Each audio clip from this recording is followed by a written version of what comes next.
सवारी वही है।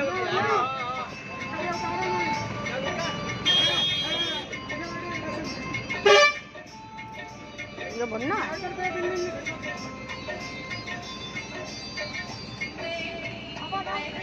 आज मैंने भुन्ना गांव देखा है। इसे भुन्ना गांव में पारिवारिक लोग रहते हैं।